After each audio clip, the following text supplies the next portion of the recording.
boleh cari macam mana yang dia nak tu, kita akan cuba cari juga. Jadi itu sikit banyak untuk pengenalan tentang perkenalan apa dia baik Muslim dan juga apa fungsi baik Muslim bila ada dekat kaum Muslim ini. Allah a'lam. Jadi terima kasih diucapkan. Terima kasih diucapkan kepada Ustaz Hakimi. Jadi harap-harap semua sahabat-sahabat dah faham lah penerangan yang telah diberikan oleh Ustaz Hakimi. Jadi harap-harap lepas ni tak adalah kekeliruan yang ada.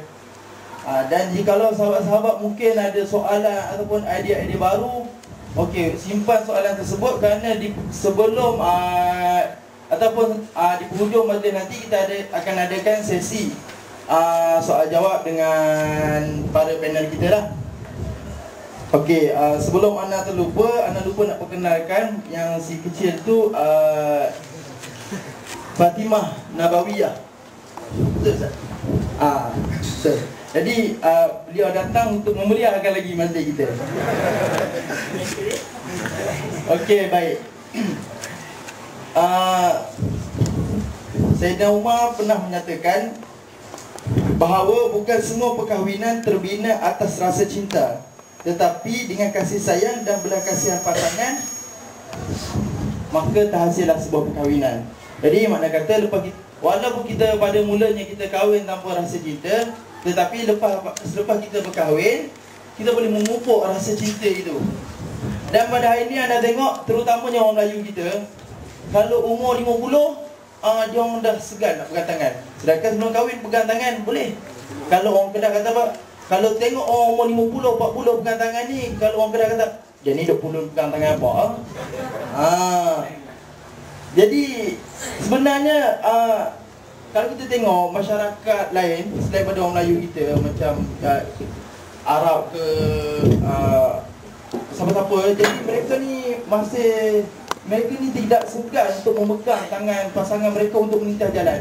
Tapi kita kat Malaysia banyaknya iklan. Jadi kita kat Malaysia ni kalau pergi pasar pun masih lagi segan. Kerana macam kita dah tua nak pegang awal kan. Dulu tak apa, dah muda kan.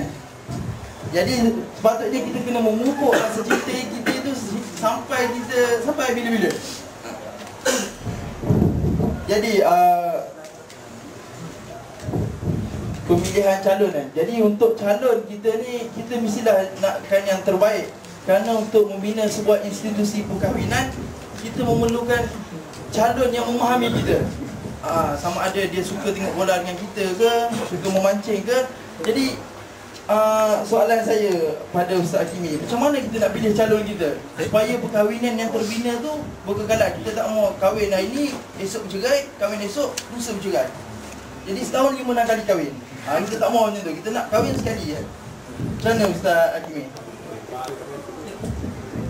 Terima kasih atas soalan.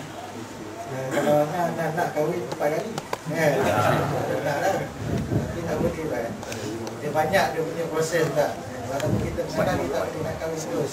Dia hanya proses. Dia jumpa saja, tengok boleh ke tak. Saya rasa bincang boleh ke tak? Main.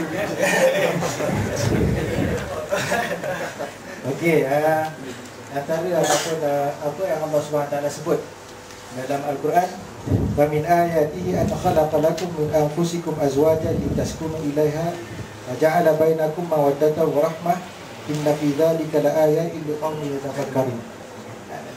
Pertama kita nak faham tentang perkahwinan yang tersebut. Apa benda perkahwinan yang kita kena faham? Apa maksud perkahwinan yang disebutkan di dalam Islam? Okey. Pertama kita sebut perkahwinan adalah satu benda yang mana dia proses menghalalkan antara seorang lelaki dan juga seorang perempuan yang asal dia haram. Tapi dengan cara kahwin ni dia boleh jadi halal. Dia nak buat apa dekat isteri dia boleh buat. Si isteri nak buat apa dekat lelaki dia boleh buat suka hati dia. Okey. Itu satu benda yang kita kena faham apa dia perkahwinan yang disebut oleh agama Islam. Lain macam mana yang diterang ataupun yang diperkenalkan oleh orang-orang barat. Orang-orang barat kahwin ataupun orang barat kira tak kahwin pun boleh.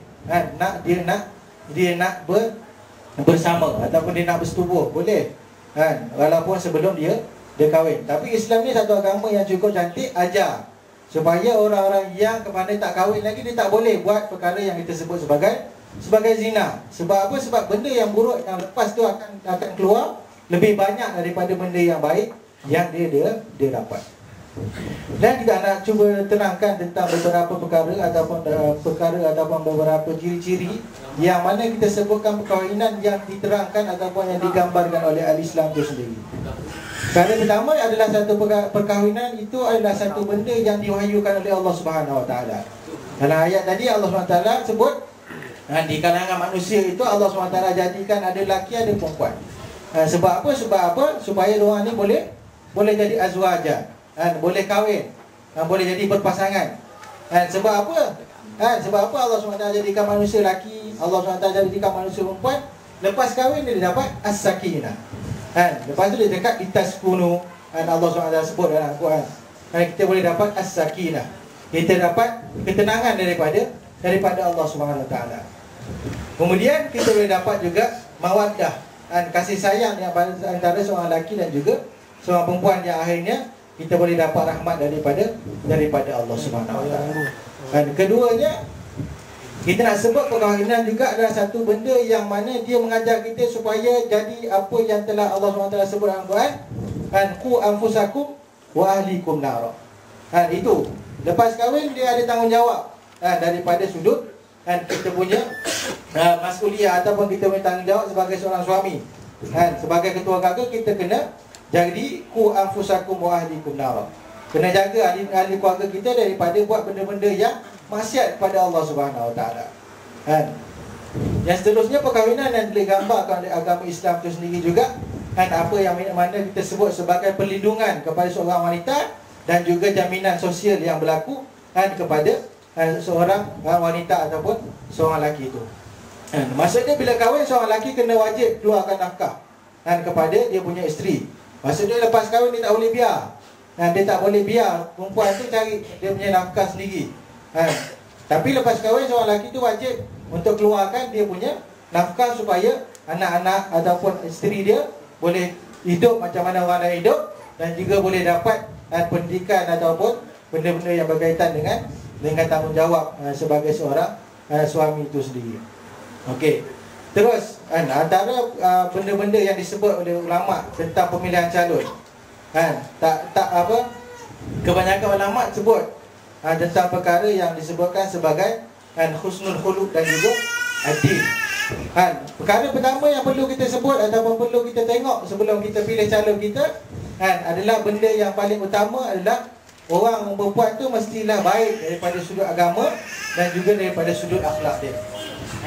Sebab apa Allah SWT ataupun sebab apa ulama gariskan macam tu, dan juga Allah SWT ajar juga supaya kita nak cari pasangan tu kena cari orang yang baik agama dia dan juga baik dia punya akhlak. Sebab apa? Sebab Allah, Nabi SAW sebut ad-dunya mata'. Dunia itu adalah satu perhiasan yang mana wa khairu mata'iha al-mar'atu salihah. Dunia adalah satu perhiasan yang mana sebaik-baik perhiasan itu adalah wanita yang salihah. Kemudian Nabi SAW sebut juga dalam satu hadis, nak kahwin, kalau kamu nak kahwin kena ikut ataupun ada 4 ciri yang disebutkan oleh Nabi SAW. Kalau pertama, harta dia. Yang kedua, cantik dia macam mana. Yang ketiga, agama dia macam mana. Dan yang keempat, keturunan dia macam mana. Okey. Tapi apa yang Nabi SAW sebut, Nabi SAW sebut fasfar bidzatid taribat sidah. Nabi SAW sebut rebutlah orang yang ada agama, nescaya kamu akan beruntung. Banyak orang tak faham benda ni, lagi-lagi orang zaman sekarang ni. Sebab apa? Sebab kerajaan tak ajar. Kerajaan tak ajar supaya macam mana nak jadi ataupun nak bina satu